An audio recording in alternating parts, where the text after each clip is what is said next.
Hi, Tracy Mars with the Remax Equity Group here again, and today we're going to try to finish up talking about um, selling your current home and buying a new one at the same time. I did have somebody ask me about what happens if we want to sell our home and build a home.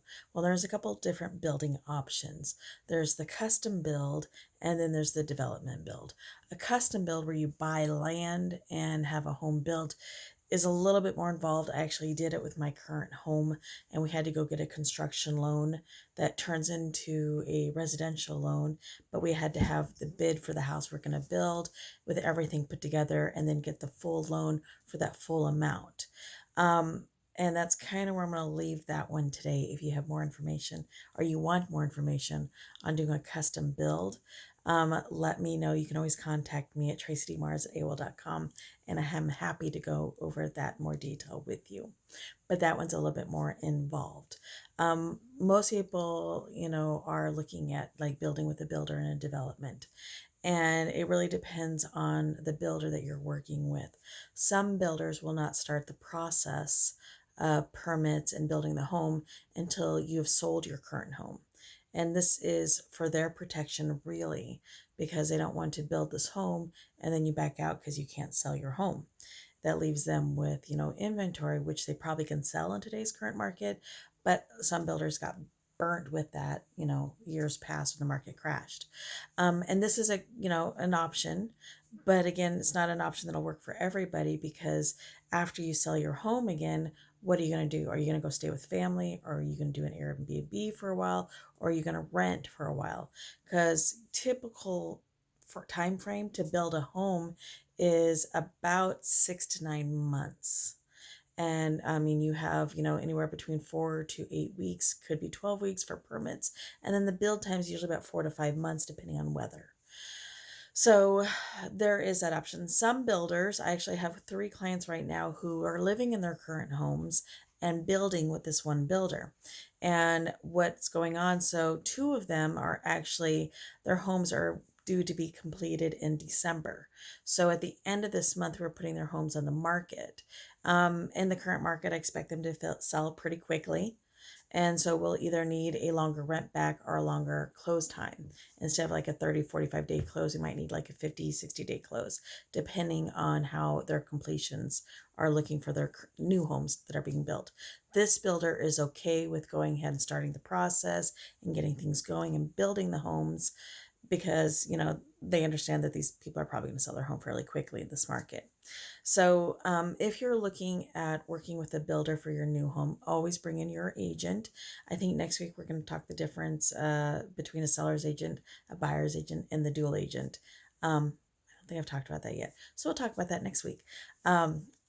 Always bring in your new agent, your own agent, when you're talking with a builder. Your realtor's job is to protect you to the best of their abilities. The builder's agent's job is to protect the builder.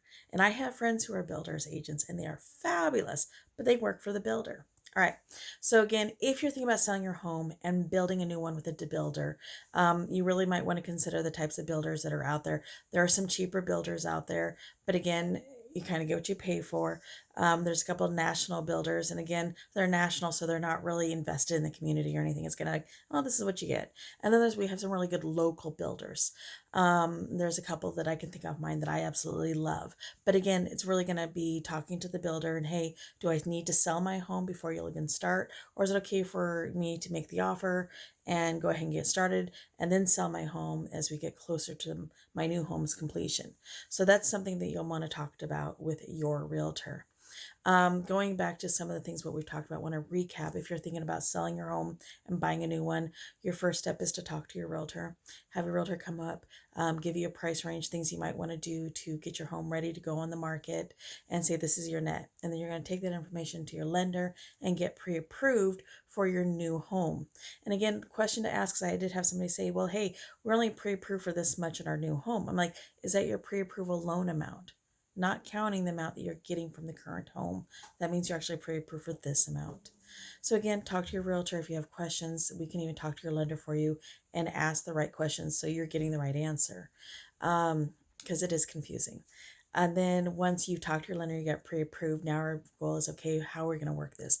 In the current market, as I've mentioned last week, our best bet honestly is to get your home on the market and then to finagle time to make sure that we can find you the right home.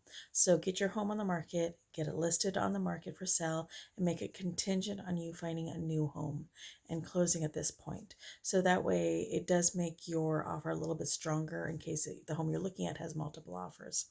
But again, those are options that we can talk about. At this point, you've gotten pre-approved, your home's on the market. Let's talk about what kind of home you're looking for to buy.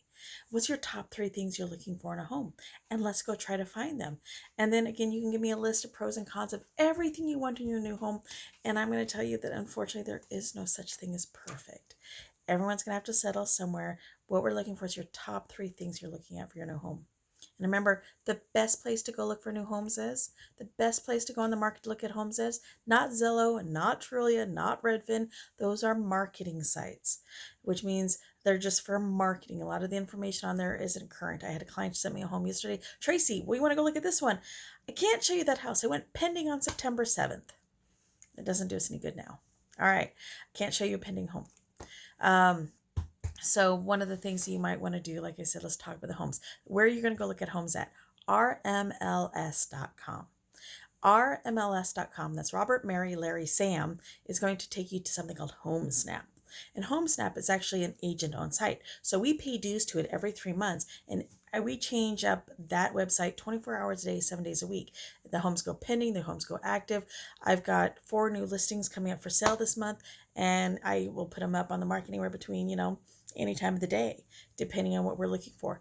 The majority of new homes will come on the market on Thursdays and Fridays. That's typically when we put new houses on the market because we want to take advantage of the weekend and the weekend buyers, which brings me to the idea that, hey, open houses just became allowed again. No more than 4 people in the home, well, 5 people with a broker, and the realtor has to be in the home, so you can have 4 people at a time. Remember, open houses are marketing. A lot of times these homes are already sold. So if you see a home you like, definitely ask your realtor about it. And next week, again, we'll talk about buyers, sellers, and dual agencies. But selling and buying a home, I think we've pretty much covered most things. If you have questions, call me. At this point, your home's on the market. Let's go find you a new home. What are your top 3 things? And go to RMLS to go look for it. Your agent's going to be sending you homes. We're going to need to make time and set up an appointments to show them. We are out of time for today. It's a long one. I will talk to you a little bit. Talk to you next week. Have a great day. www.learningtobuyahome.com.